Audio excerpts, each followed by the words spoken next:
Welcome to Wildspire. You get to be a fly on the wall for my intimate conversations with entrepreneurs who are changing the world. I'm your host, Stephanie Benedetto, coach, storyteller, and unmarketer at The Awakened Business, helping coaches and change-making entrepreneurs unleash their inspired message and share it with playful unmarketing. I'll ask curious questions and explore uncharted waters with my guest today. Anything can happen when we step into the unknown of infinite creativity, and that's where we're going to play.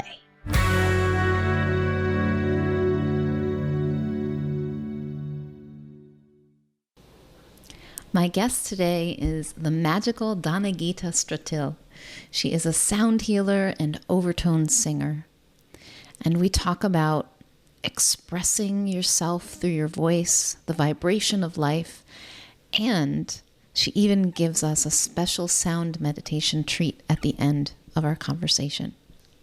DanaGita lives in Switzerland and loves to roam in the mountains and explore magical power places across the globe. She's a spiritual singer, intuitive energy and voice healer, mentor, and guide. She loves finding healers, coaches, change makers, and spiritual seekers who are already great at what they do and long to share their expertise and calling with a broader audience. They long to awaken their true voice, share their inner being, bring their services to the next level, and attract perfectly aligned soul clients. In her Awakened Voice Academy, DanaGita brings 35 years of expertise, experience, and wisdom together. She teaches deeply transformational voice and energy tools that help melt any blocks on the path to awakening. Her passion is teaching people on the seeker's path how to free their voice, heal themselves, and stand in their power.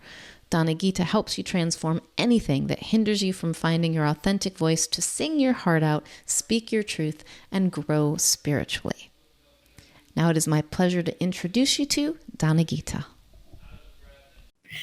Welcome, DanaGita, to the Wildspire podcast. I'm so pleased to have you here today.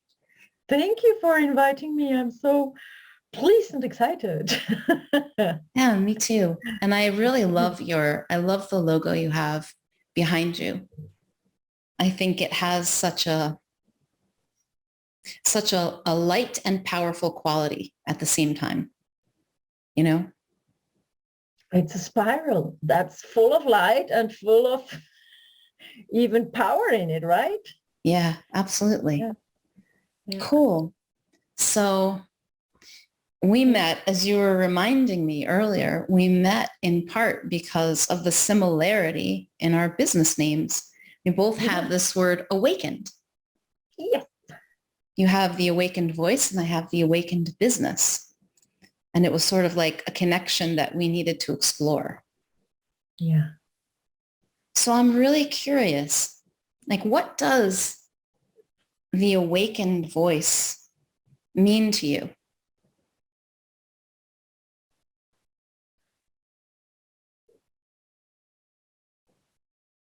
Awakened voice is a voice that is absolutely connected. Did you see that I had a moment of stillness before I started speaking? Mm-hmm.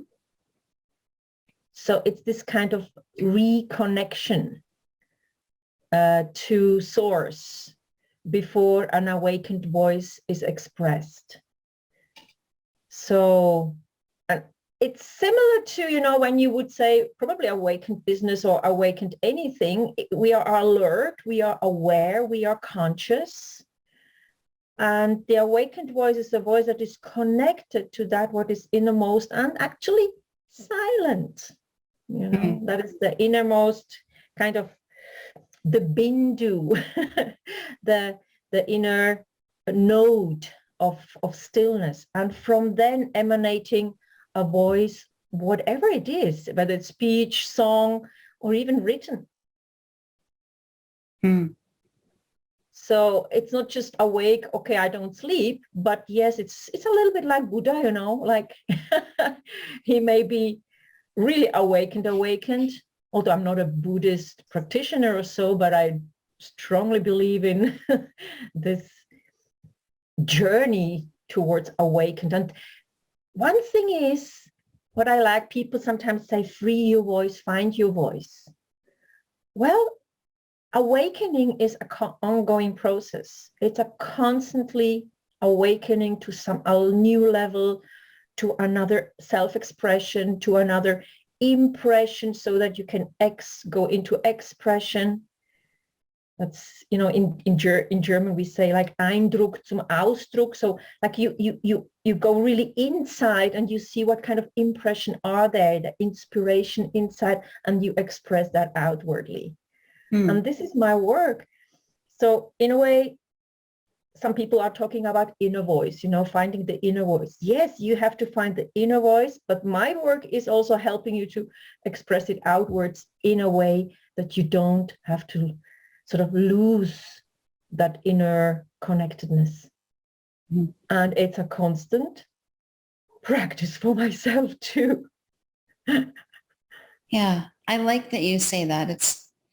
And in my business, it means something similar to me. Awakened doesn't mean like you woke up and that's it. No. It is really more like awakening, continuous awakening and reawakening. And it seems to me as humans that we forget a lot.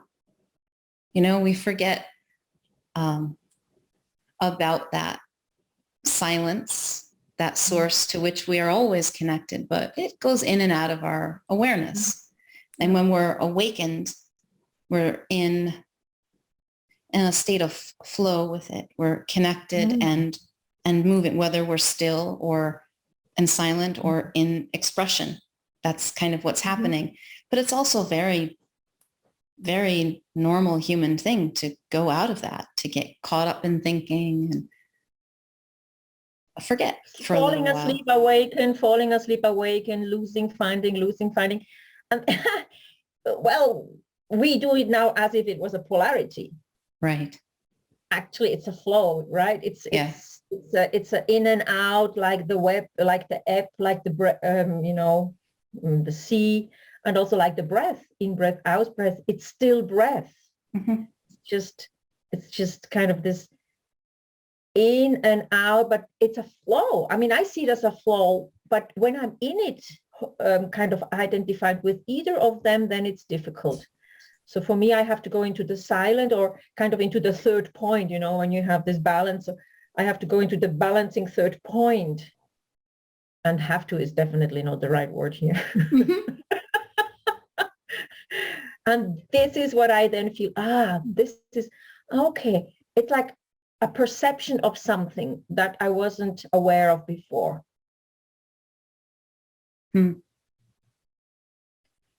So very often today I had a client, I was thinking, what do you feel?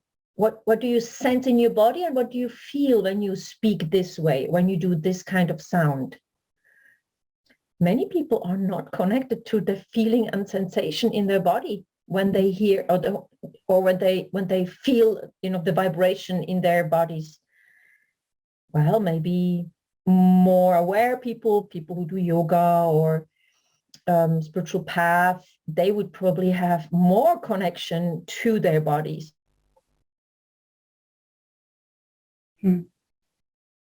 So when I say perception, awareness, then I'm somewhere else than in the in and out, or impression, expression. I'm sort of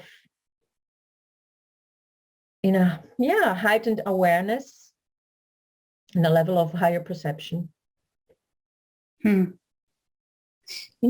bigger space, kind of, it's opening up the space so that both of the polarities have a possibility to be. Yeah. So it almost sounds to me like you are more, not that you're identifying with anything, but if you were, you're knowing yourself as the space in which the in-breath and the out-breath are happening, rather than identifying with yourself as this or that. It's sort of like the space in which all of these things can arise, which opens up the possibilities you're talking about for inner understanding, awareness, insight, reflection, and outward expression and creation in the world in these various different forms. Exactly. And what you say, the space actually is the element that belongs to the throat chakra. It's the fifth element according to Ayurvedic system or yogic system, like earth, water, fire, air would be for the lower chakras. And then fifth would be the throat, ether element or akash. And that is exactly also here where we express, no matter what, we express just our being human. And what is interesting, no other being but the human does have an active throat, does have an active ether element. Animals don't have an ether element, not in this way. Not even mammals. So what does that ether element allow humans to do that animals cannot? It's the connection to the spiritual realm. I'm not saying that animals are not spiritual, but the conscious connection to the spiritual realm. And the thinking capacity, speaking, and expressing the emotions through speech and action and creation. Animals are a little bit more limited in that. Some, depending on what mammals or what animals, they do have many, many beautiful ways of expressing. Like, for example, dolphins, they have their sounds. So that is definitely there. I think like the human has a capacity of choosing how and when, a little bit more refined than animals. Yeah, I see that too. I haven't really thought about it, but yes. Yeah. And it's also that, like, would you like to know a little bit more about Akash and the throat and yes, yes. Yeah, I would. It's the bottleneck. It's kind of the bottleneck, the connection between our spiritual self and our human self. And also, now this is yogic systematism, when you sort of incarnate, when the soul incarnates, it sort of drops down into materia kind of, right? So when you reach this point, you are in the equilibrium between male, female, everything is nicely balanced, like the two chakras, petals that are here. And then the next level, buff, is like the throat on the throat level. This is the 16-petaled chakra. There's already a lot of material. I compare it is when the soul incarnates, it is like the soul hits like a surface of water. It's not completely dense, but when you fall into water from a high place, poof, it feels like concrete, right? This is not very healthy to do. So for the soul, that is also like a puff hitting something that is so different than it is kind of the place where it comes from the ethereal levels. And so this is the moment when incarnation starts on the physical level. And many, many people I have found, at least maybe I attract those people, they have a shock of the incarnation blocked in here.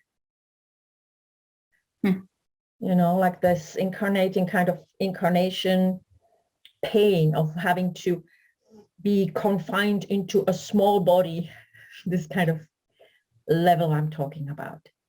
And then the incarnation goes further into the air element, the fire element becomes more and more material until it reaches kind of the earth element. And one other interesting thing is belonging to ether and to the throat chakra is the sensation of hearing. An embryo can hear with 4.5 months already. And all of the other senses come later. The last one that is coming is the smell, or the ability to discern smells, except maybe mother milk. That's probably what is there from the beginning. But every other smell comes much later. That comes only after the birth, a few months into the baby's life. And the dying process, actually, if it goes smoothly, without accident or so, is also going backwards. So at the end, the person may be already gone, but they still hear. And this is known. Watch out what you talk at the deathbed of your mother, kind of, she or he can still hear everything and even conceive it. They may not be able to speak, but the hearing is still there. That's why also music and song is so good for people who are, you know, either coming into the life or leaving this life, being birthed in another kind of life. Wow. I have a question for you, DanaGita, that is occurring to me, because I remember talking about this before, and I don't really know a lot about it, but something I'd love to hear you talk about is, so we have this idea of sound strictly as something that we hear.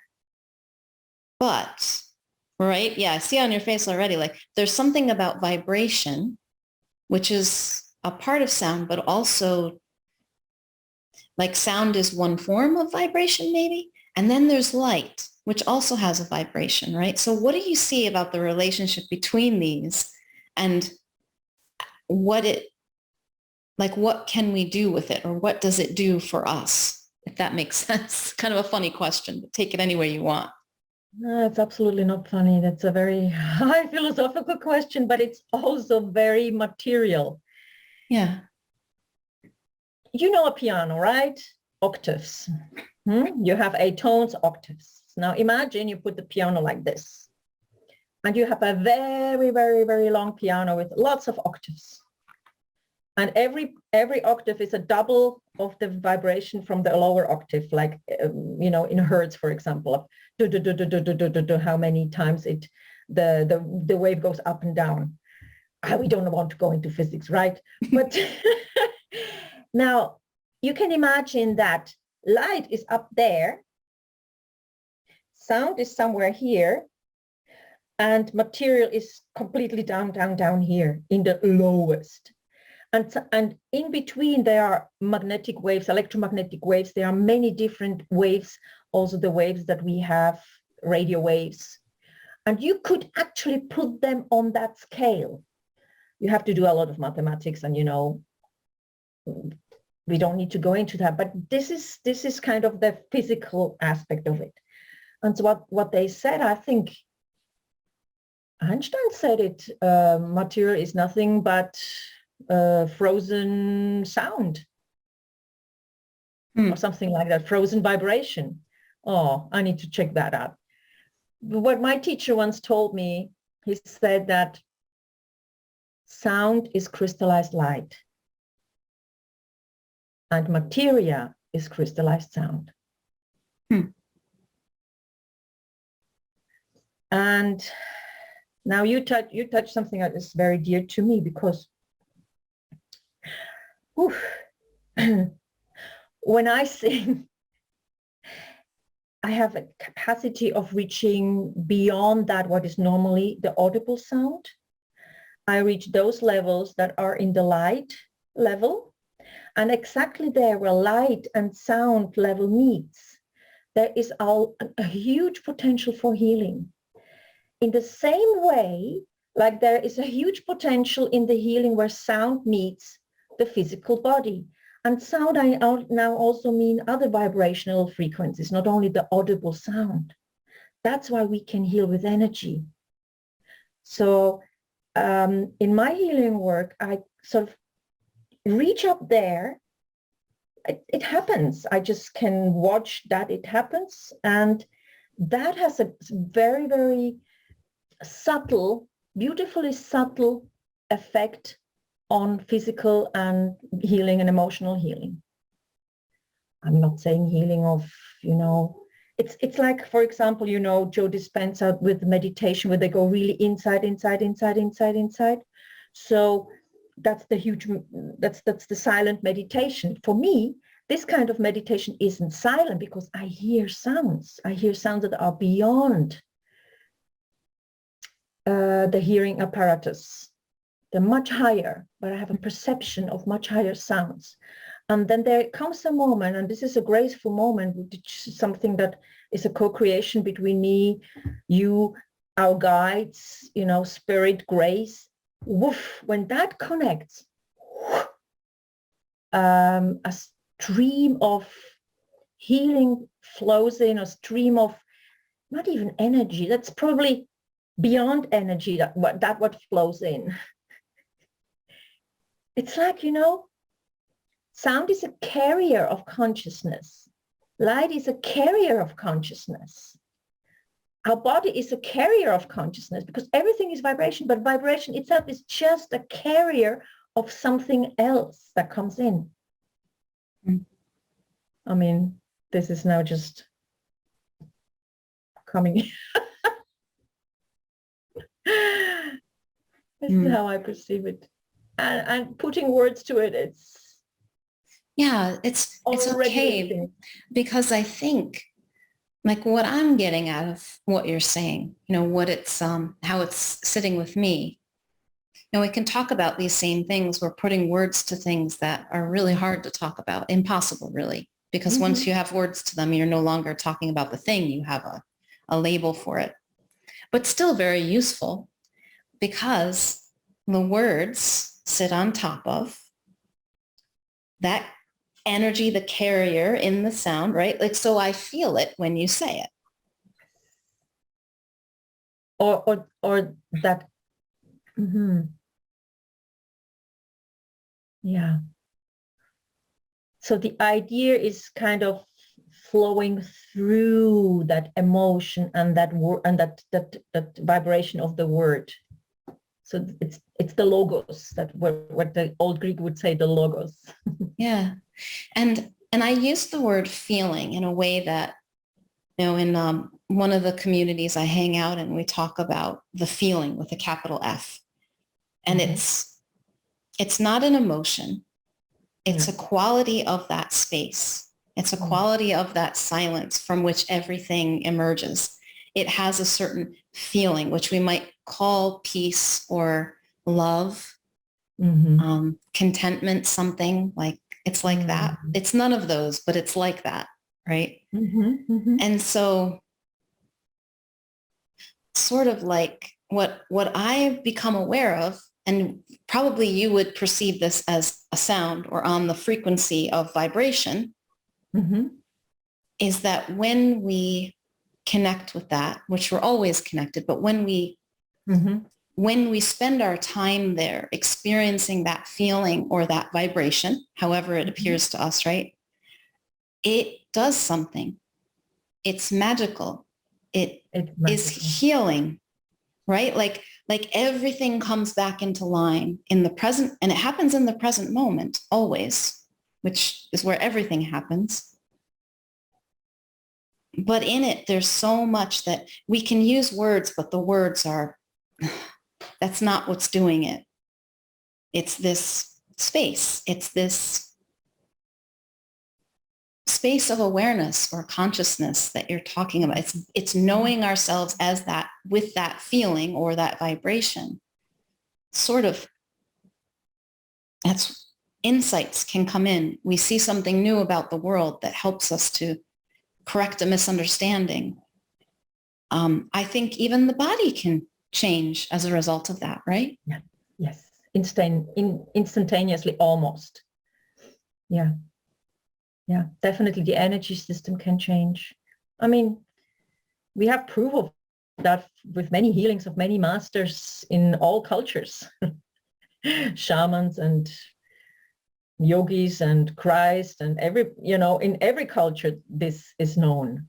And I also believe that what shamans do is they create this kind of space, and a healer actually doesn't do anything but creating a space where healing can happen.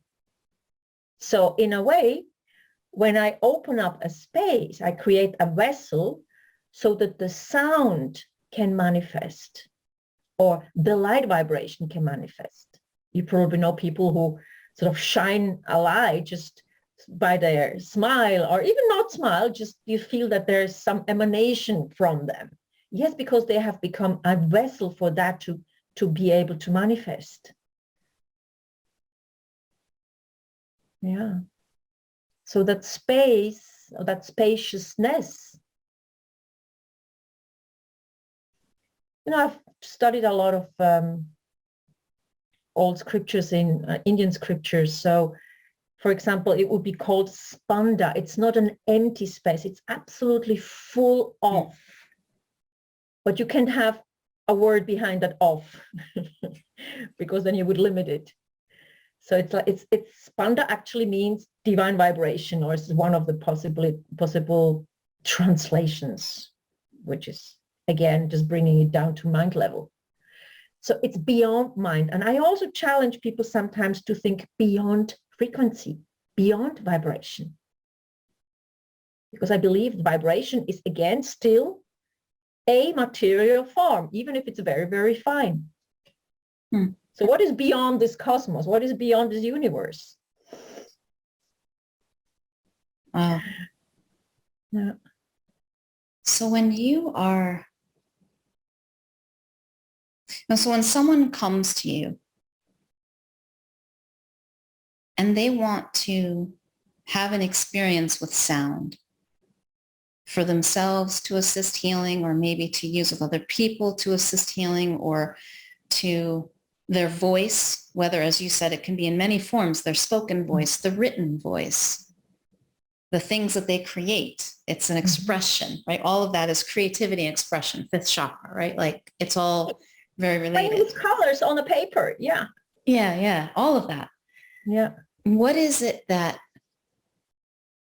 like, what are you helping people to do, or what's happening in that with sound and vibration and how you would say it?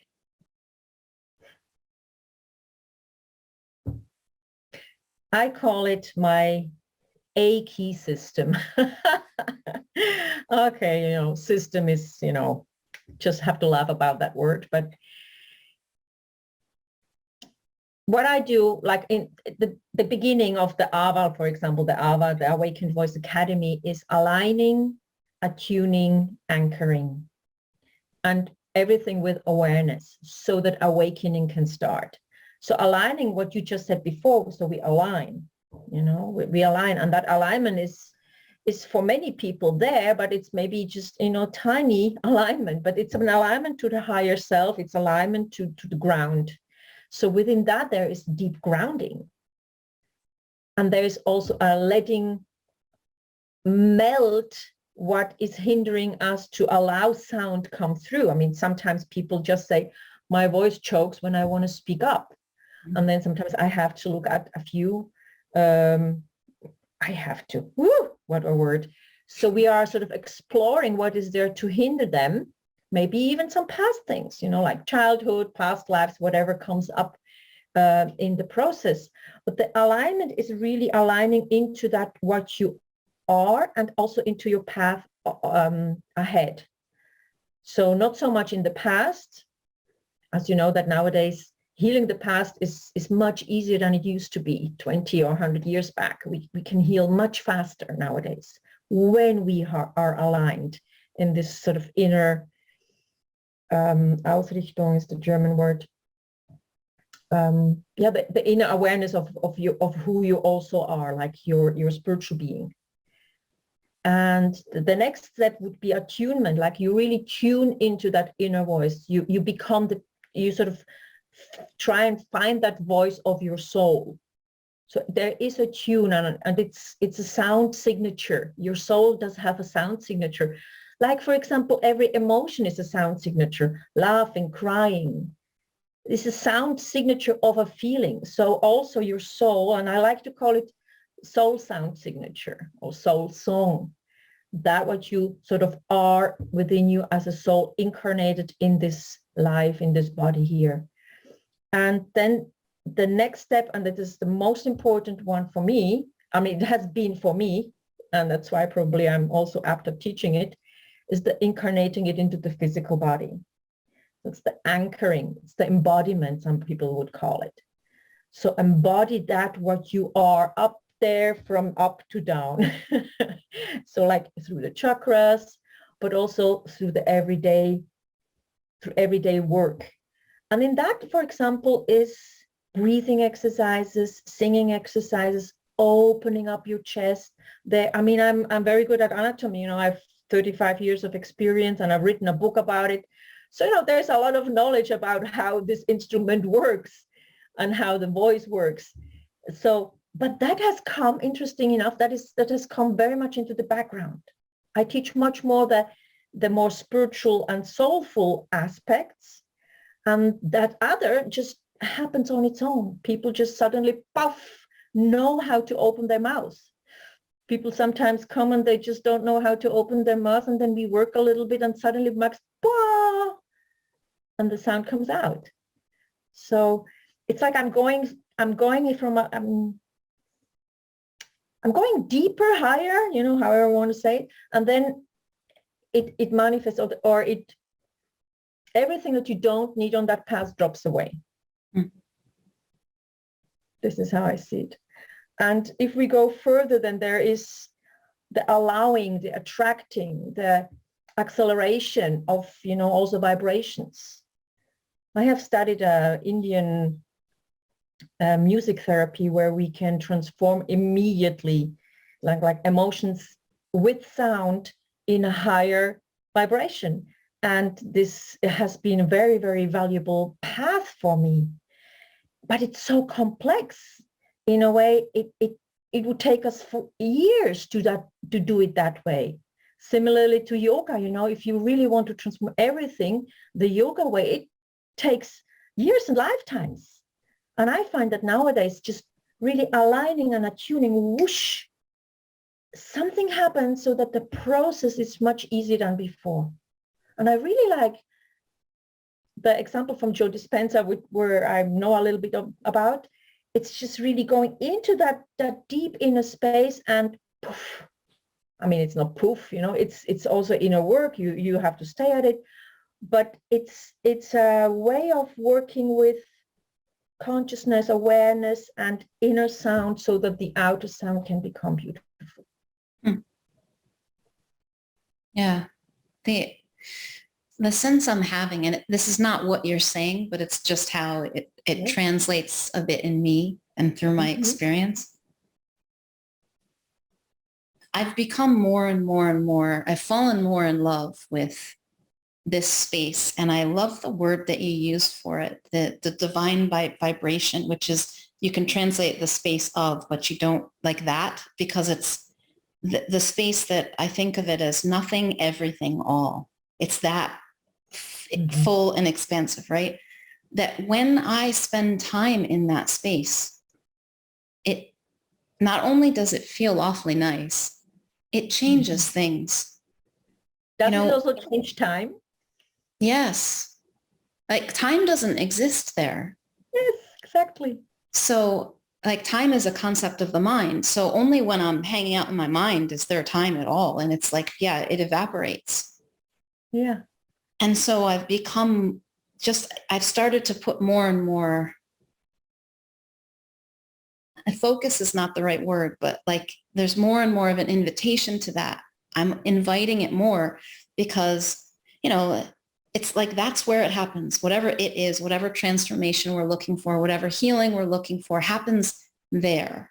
Mm-hmm. And there are many paths we can take to get there, to the place where we always are, right? But that when we just hang out there, whatever needs to happen begins to happen on its own. And if there's something for me to say or do, it occurs to me. And same with whoever I'm with. And so that's kind of what I'm hearing about, yes, the alignment, and that all of a sudden their voice knows, they know what to do with their body. They're not thinking anymore. It just opens it up, or they try. Like they try something new occurs to them that they've never tried using their voice that way. I remember talking to a friend of mine who was taking voice lessons. Yeah. And the person who's instructing him, I'm not going to remember what it is, maybe you'll know, said, open this, like there's something to open it. And he's like, I have a valve there. I have a thing there. Like he had no awareness that there was something to open where she was pointing him to. And yet at some point he was able to do it without even seeing or knowing what it was. Yeah. Or even that it existed before in the first place. Yeah. That when you align, like everything comes back online. All the systems are firing because the system itself is perfect and knows what to do already. It has in it that intelligence, right? So when we come out of the thinking mind, which is a great gift that humans have to create in the world, but also we many times use it to hurt ourselves unknowingly by overthinking and worrying and creating scary futures and regret for the past and all of these things. When we're not in that, everything aligns and is perfect as it's always been. And we're a little different. Like we feel it. It does something for us. Isn't that the reason why we long to get together, like you and I here, or you with your tribe, I with my tribe, and they with us? Because they feel that we sort of come together, and when we are together, it's easier to create this. There is something about it special, very special. This is then, so now, you know, imagine that you are an instrument, I'm an instrument. Together we make more harmonies than I would be able to do alone. And now imagine few people come together. So we are an orchestra, right? And sometimes it even doesn't matter if there's an instrument that's a little bit off key, because he will tune or she will tune in because everybody else is in tune, kind of. You know, if somebody's really off key, you will just invite him to leave the space, you know. Or they will go on their own because they find, oh, this is not my space. I don't vibrate with these guys. My instrument is different. I find my own tribe, and that's fine. Well, those deeper or higher, however we look at it, deeper or higher, we'll just call it sounds or vibrations maybe, energies. They're really, it's what we really are. And so when we hear it or when we feel it, it reminds us and awakens us.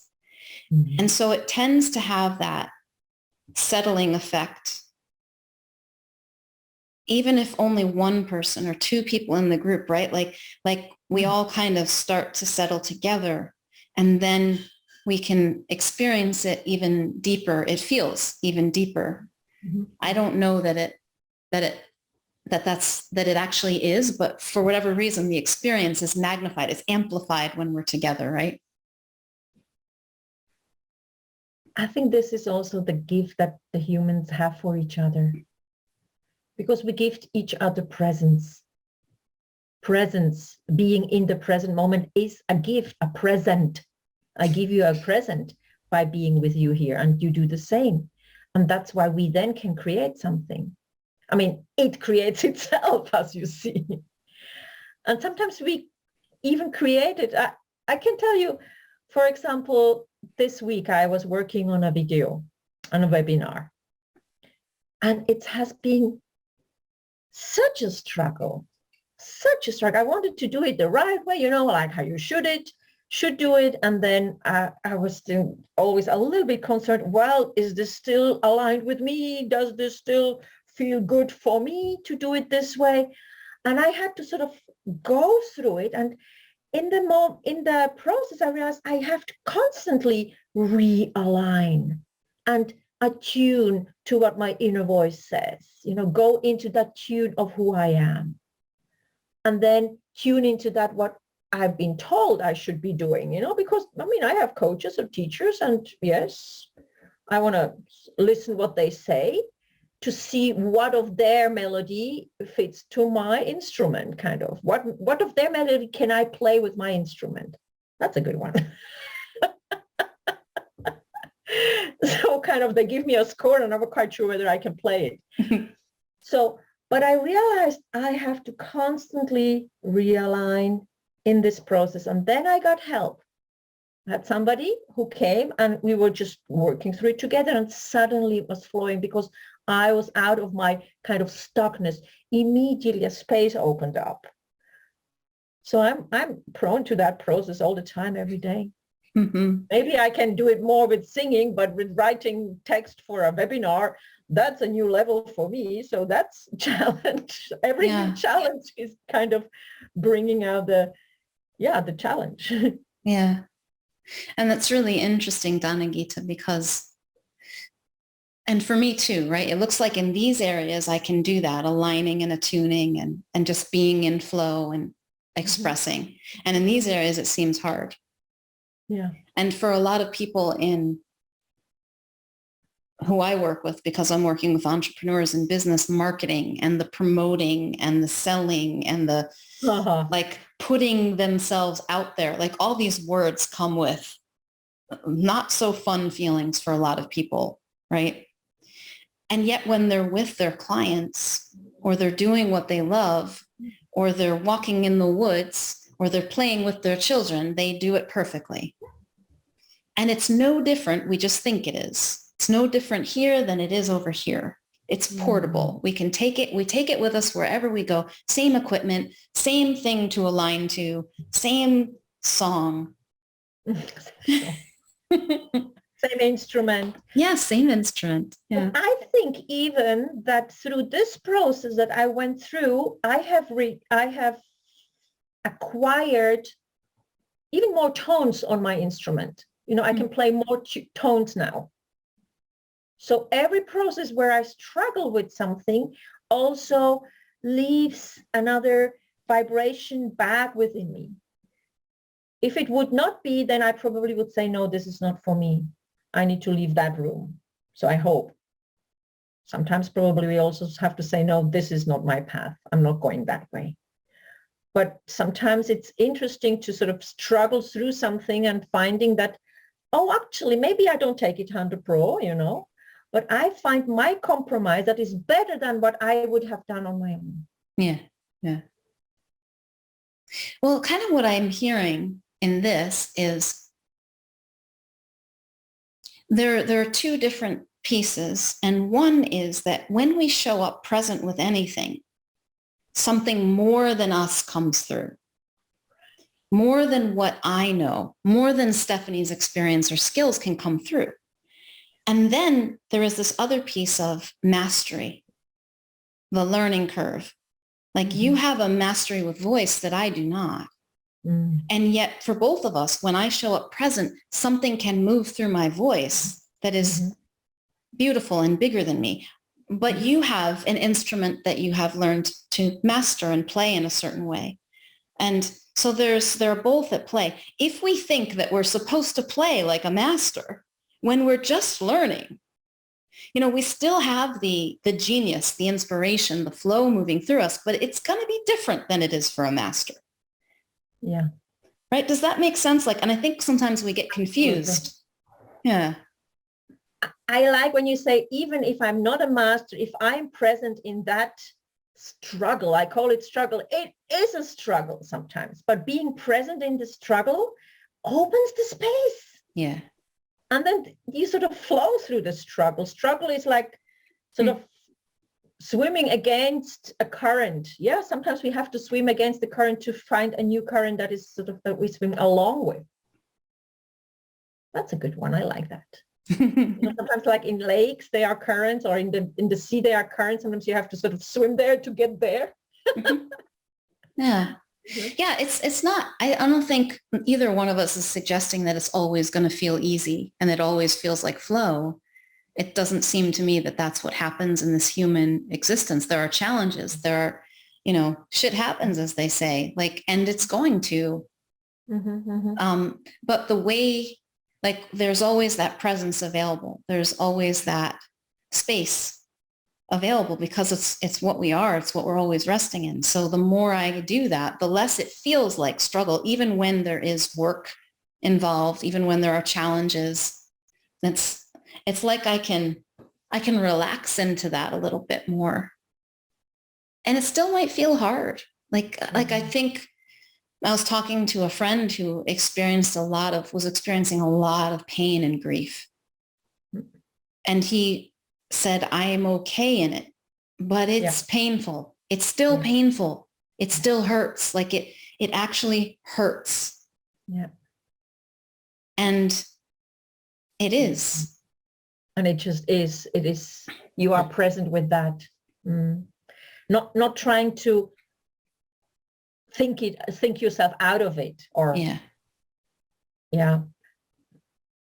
in such moments, I teach people, or I do it myself, but mind me, I forgot doing my own exercises this week. Really. I remembered them, but it was already much later. But what I suggest to people in such places is to make a song out of it. And song doesn't mean a nice song. Just give it a voice. And sometimes giving a voice is crying or laughing, or anything that expresses that, because then immediately it becomes softer. The space opens up, and then you can be in it, with it, being avec,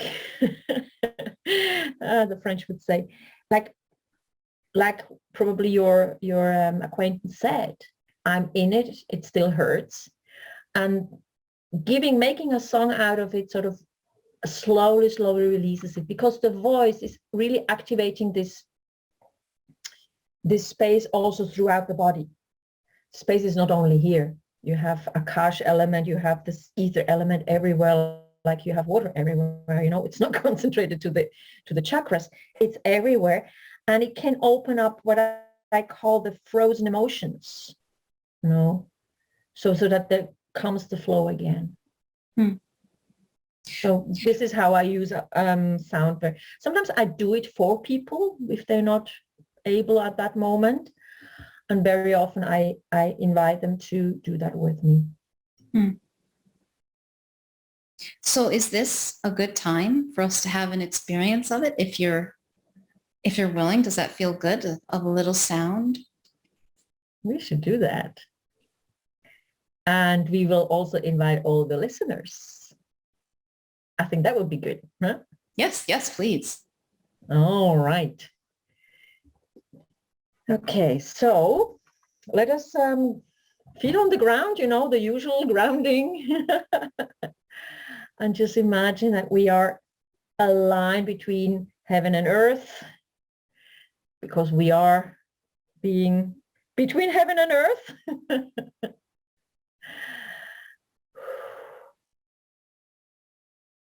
And what I do is I tune in, of course, and see what comes.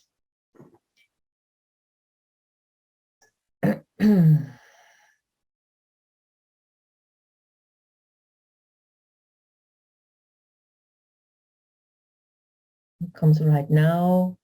It's the idea of just allow the jaw to drop when you breathe out. Just drop your jaw.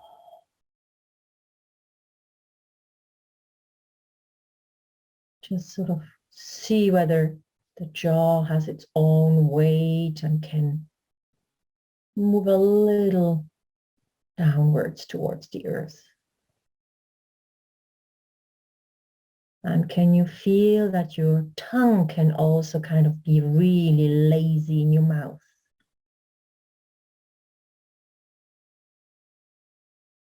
And see if you can feel that your face can be really lazy. Kind of drop your cheeks. And now we do something funny. I invite you to drop your earlobes.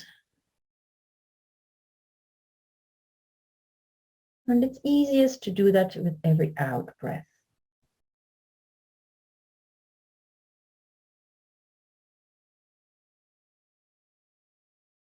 And you will probably have seen that your breath is a touch bit deeper than before. As soon as you can relax your face and relax your jaw and your tongue, it has an effect on your diaphragm. That's the valve you were talking about before. And you have a tendency of breathing a tad bit deeper. Just enjoy that.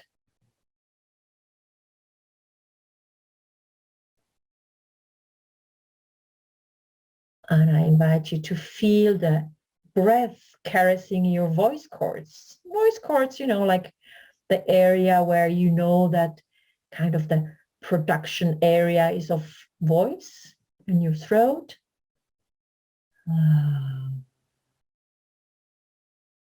Allow a sound come through,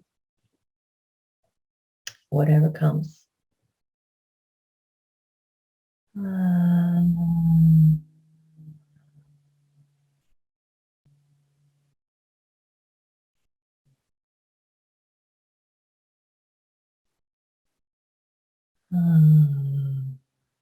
can be that your body starts swaying a little bit, moving. If you're sitting, you will feel also your sitting bones maybe.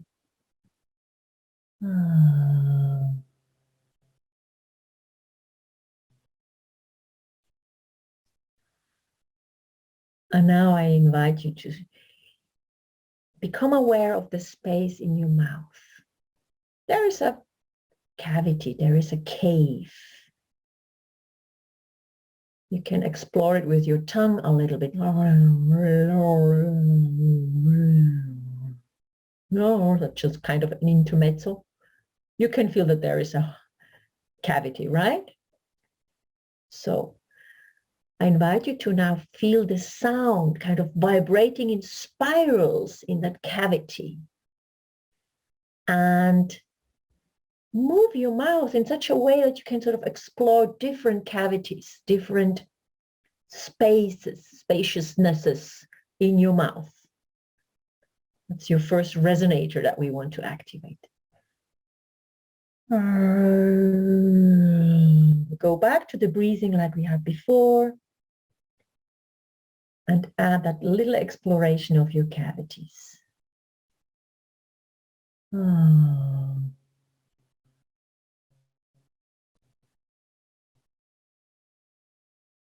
may want to take your lips a little bit, move your lips, move your jaw.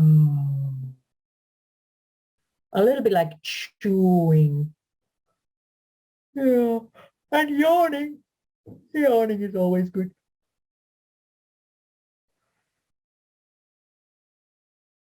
All right, I can see that the body is wanting to go along with it. Can you feel that? So I have my singing bowl. I will start singing and I invite you to just flow with me, do whatever you feel like doing and also take in what you hear. All right? Are you ready? So.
Rio no kua tiene ke awa Hawaii e wa hō e nea. Yakakawa kawa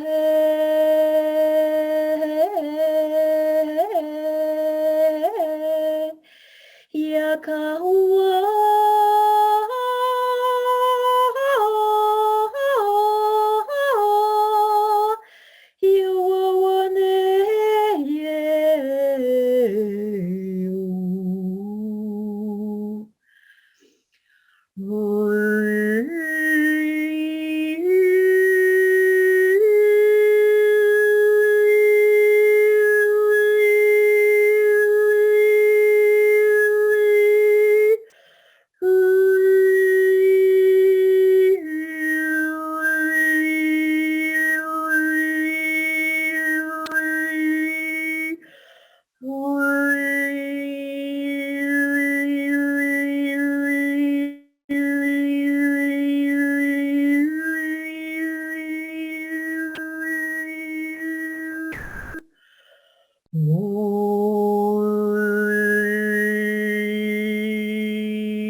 Cool.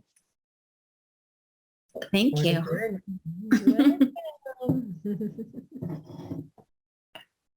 Welcome. It's very presencing just to listen to and to be with and to sound or to move or just to be. So in the beginning, you were sort of opening up with your own sound, and then you were just enjoying it, right? Did I see that correctly? Yeah. Yeah. At a certain point, it just felt like, oh, just feel it. Mm-hmm. Yeah. That was nice. And your own singing in the beginning will have opened you for listening in a different way. I believe most of humankind needs to learn to listen again in a new way. Yeah. And the first one we listen to is ourselves. Like I think it's always, you can't listen to someone else unless this is what I've been discovering. I can't listen to someone else unless I am also listening to me, which means my body, my emotions, just being aware of them. It doesn't mean I have to focus on them, but just allowing them all to be there. That's listening is more like allowing. And I have to do that for myself first, or as well. I can't separate it out. Or I tried that. I had one experience of that where I was trying to listen to someone and having a really hard time because my body was going, no, no, no, no, no. And I wasn't listening to my body. So how could I listen to this person? And only when I gave voice to that, like, hey, stop, could I then listen to this other person. Because then I was listening to, I was allowing, I was being with everything. So it's again space. Yeah, yeah. You gave yourself the space to voice that. Isn't that interesting? Yeah. Yeah. Took me a while to get there, let me tell you. I had so much of a misunderstanding about what it means to listen. I thought that it meant listening to you and not me. Isn't that interesting? Wow. Beautiful said. Yeah. Oh, it was such a beautiful teaching, that experience. I learned so much from it. It was a short period of time, and I feel like I learned. Yeah, beautiful. Yeah. Thank you so much, DanaGita. So if people would like to connect with you, where is the best place for them to go to find you? Find out more about the Awakened Voice and what you're doing. That would be my website, danagita.com. Mm-hmm. And yeah, I do have monthly events there, like healing circles. And what I love doing is traveling. I mean, traveling these days has been a bit of a challenge. It's opening up slowly. And what I do is I do virtual travels. And I have a capacity, a skill, you can say, to connect to the energy of places. Wherever I have been, I can channel the energy from there through my voice and through pictures into people's living rooms. So I do that every second month. So welcome to explore my site. Beautiful. Thank you, DanaGita. And is there anything else, if you would like to give a gift to people, to someone who is listening, just a little something, what message would you love to gift them with?